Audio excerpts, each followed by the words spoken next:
History is filled with legitimately countless cases of people disappearing without nary a trace, and left in their wake are unanswered questions and mysteries waiting to be solved. While it could happen to any of us, there's something all that more interesting when someone everybody knows goes missing under mysterious circumstances. And sometimes the abduction cases themselves are so strange that they go on to live in infamy. Here are 5 cold cases of famous people disappearing. Number 5. Jean Spangler. Well, this begins with the mysterious disappearance of a prominent woman whose dream of stardom fizzled out with her sudden departure from the limelight 70 years ago. Jean Spangler was born in Seattle, Washington, and when she was a teen, moved to New York City to attend the prestigious Earl Carroll Theater Company, hoping to make it big one day on the silver screen. Through her God-given beauty and talent in dancing and acting, the starlet was able to make a name for herself, even landing a small role in the 1950s Kirk Douglas film Young Man with a Horn. She got roles in other noteworthy films like When My Baby Smiles at Me and Chicken Every Sunday, and she had also been a stand-in for Elizabeth Taylor. But her shot at fame came to an unfortunate and abrupt halt on a brisk autumn day back on October 7, 1949. 26-year-old Jean left her home in Los Angeles that day and told her sister-in-law that she was going to meet up with her ex-husband to discuss some child support payments. The last time the woman was actually seen alive, she was at a grocery store close to her home, but Jean never returned there, and no one ever saw or heard from her again since. 2 days later, the woman's purse was found at the entrance of Griffith Park in LA. Both straps were torn loose, so it appeared as if it had been forcefully snatched off her arm. And no money was found inside. However, Jean's sister-in-law said that the missing woman didn't bring any when she left the house. There was, however, a note, though, which read, "Kirk, can't wait any longer. Going to see Dr. Scott. It will work best this way while Mother is away." Police immediately worked on the lead by locating every Kirk or Dr. Scott in the area, but none of them seemed to be tied to the woman in any way. Meanwhile, over 200 volunteers and police officers joined together to search for Jean, but not a single significant clue was found.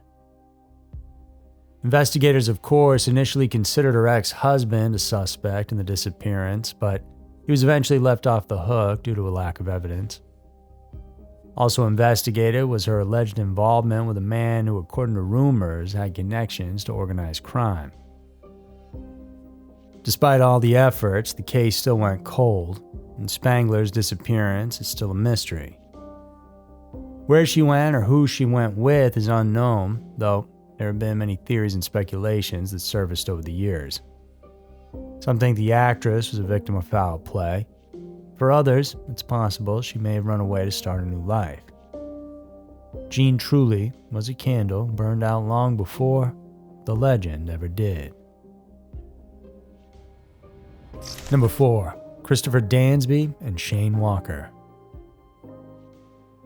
It was in 1989 when news broke out about 2 separate incidents where 2 small children, Christopher Dansby and Shane Walker, suddenly disappeared from their respective homes in Harlem, New York. These 2 cases are eerily similar in that they took place in the same part of NYC. They happened during the same time of day and week. Most importantly, both cases remain unsolved.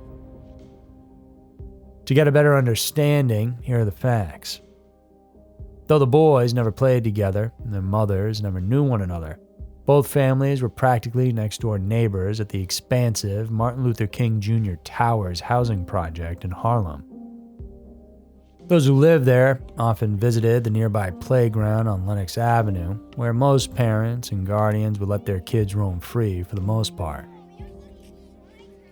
On Thursday, May 18, 1989 at 7 p.m., Allison left her 2-year-old son Christopher with her mother to watch over him while she went to get some groceries. In a later interview, Christopher's grandmother said she only took her eyes off the boy for a moment, but when she turned back, he was no longer there. By the time Allison returned with some snacks, it was already too late.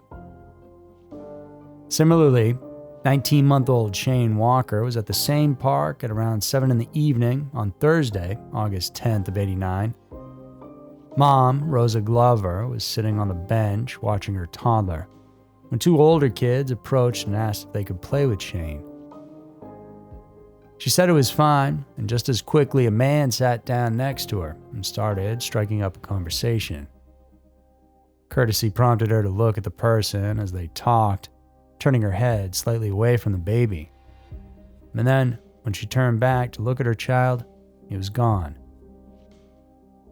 These strange details led investigators to come up with various theories about how the two cases could be linked.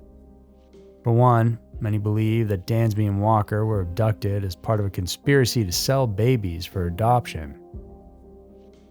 At the height of the investigation, it was believed that someone might be desperate enough to adopt a baby but unqualified to do so. So as a result, he or she stole the children, or at the very least hired someone to do it. Another theory pointed out to the possibility that the kidnappings might be drug-related, such that children, for a variety of reasons, may have been sold in order to buy drugs. This theory is a little more far-fetched, but not out of the question.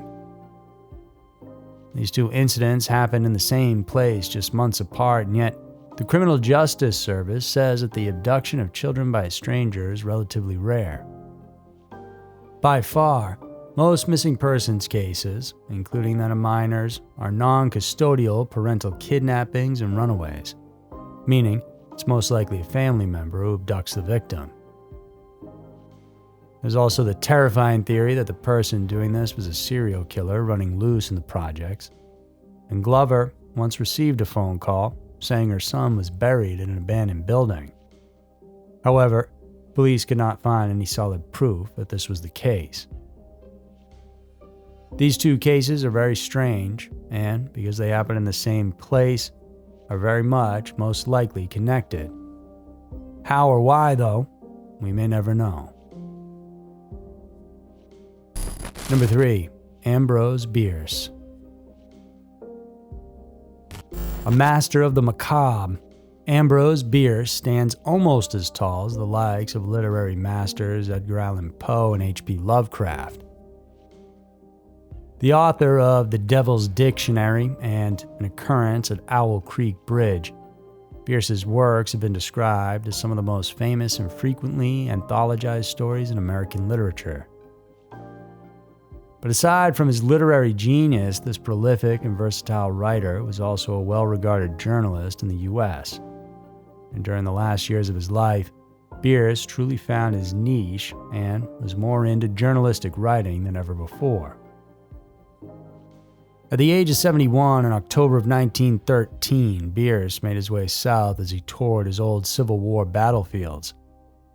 He made his way west, ultimately towards Mexico, as he had expressed his intentions to cover and gain first-hand experience of the Mexican Revolution being led by Pancho Villa. This was a defining event happening south of the border, and Beers was able to tag along as an observer during several battles. In one final letter to a friend dated December 26, 1913, Beers said that he'd be leaving for an unknown destination, and after which, he vanished without a trace. The U.S. Consular Office in Mexico subsequently conducted an investigation regarding the man's disappearance, and those who were interrogated, including several of Villa's men, most of whom gave contradictory accounts. The general's representative in the U.S. was also interviewed, and according to him, rumor has it that Beers was executed by a firing squad in Sierra Mojada, Mexico. But still, no one could verify this story, and the truth is, all of what Beers was doing may have actually been part of a different plan of his all along. Some scholars and fans of his work speculate that the real answer to this mystery could be found in his own stories. And in fact, researchers were able to establish eerie parallels between his fiction and that of his real-life disappearance. He often talked about suicide and the fear of dying of old age and disease. So many believe that Beers deliberately caused confusion about what happened to him, and that he may have actually gone out the way he wanted to, by taking his own life. Number 2. Dorothy Arnold. Manhattan, 1910. The place was just about as busy and bustling as the city we know today, which is why it's hard to imagine that a beautiful, famous, and socialite kind of woman could vanish amidst the crowds there in broad daylight. However, on December 12, 1910, Dorothy Arnold did exactly that. Dorothy lived a charmed life. Her father, a Harvard graduate, was the founder of Arnold & Co. perfume and cologne imports. The name Arnold itself held a certain ring of New World royalty back then, and rightfully so, as the family were proud descendants of the Mayflower passenger William Brewster. The family enjoyed a privileged existence. Still though, despite their affluent status, nothing could shield the family from what was about to happen to their daughter. On that morning of December 12th, 25-year-old Dorothy told her mother that she wanted to go out shopping for a dress that she wanted to wear to her younger sister's upcoming debutante ball. She reportedly ran several errands that day, stopping by at the chocolatier store to purchase some tasty treats and popping into a bookstore. Clerks there all attested to the woman's high spirits when they talked to her, though there were no reports indicating that she ever did arrive at the shop where she intended to buy that dress.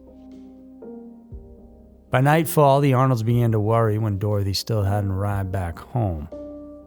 Despite her absence, the family decided not to alert the police for fear that the incident might make it to the news and thus could mark up their good reputation.